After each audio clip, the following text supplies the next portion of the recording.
Bonjour Eva, bonjour à toutes et à tous, c'est Shavua Tov. Dans la paracha que nous avons lue hier, on nous parle de la descente des enfants d'Israël en Égypte, de leur établissement en Égypte, et on nous donne les noms des enfants de Jacob, des enfants d'Israël, puisque Jacob porte deux noms, Jacob et Israël.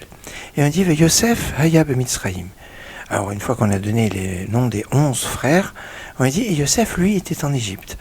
Alors Yosef était en Égypte, ça veut nous signifier que malgré le fait qu'il était en Égypte avant ses frères et que même Paro, Pharaon, l'avait rebaptisé en Tzafnat Paneach, il avait donné un nom, celui qui décode les secrets, Tzafnat Paneach, eh bien il était resté Yosef.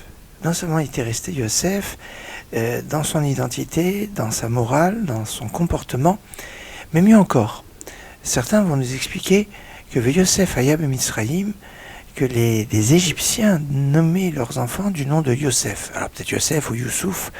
En tout cas, en référence à Yosef, il y avait des Égyptiens qui ont appelé leurs enfants Yosef. C'est ça, Yosef, Hayab Misraïm. Et il y avait des Yosef en Égypte.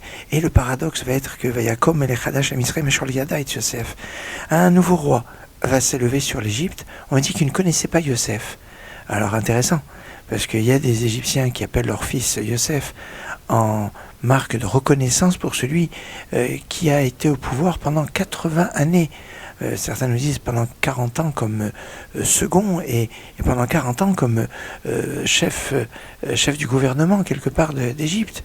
Numéro 1, numéro 2, en tout cas un homme qui va sauver l'Égypte de la famine et qui va placer l'Égypte comme une première puissance mondiale à cette époque. Eh bien, certains vont avoir une reconnaissance, mais Pharaon va oublier, ne va pas connaître Yosef. Il n'y a pas plus ignorant que celui qui ne veut pas savoir. Ou peut-être que, en fait, ce qu'il ne savait pas, c'était que l'histoire de Yosef était que ses frères ont voulu l'anéantir, le mettre sur la touche, et en se débarrassant de lui, entre guillemets, ils ont permis à Yosef de devenir le vice-roi d'Égypte. Ainsi, quand des fois on veut fonctionner contre le destin qui doit arriver, on ne peut que le hâter plus rapidement. C'est ça, ne pas connaître l'histoire de Yosef. Excellente journée et Shavua Tov.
Shebechu ve'hoidu lishmon Malchusay ve'rotzay kiblu aleihem Shebechu ve'hoidu lishmon Shebechu ve'hoidu lishmon Malchusay ve'rotzay kiblu aleihem Shebechu ve'hoidu lishmon Shebechu ve'hoidu lishmon Malchusay ve'rotzay kiblu aleihem Shebechu ve'hoidu lishmon Shebechu ve'hoidu lishmon Malchusay ve'rotzay kiblu aleihem Moshe u'bnei Yisrael lechonu shira b'simcha rabo Moshe u'bnei Yisrael lechonu shira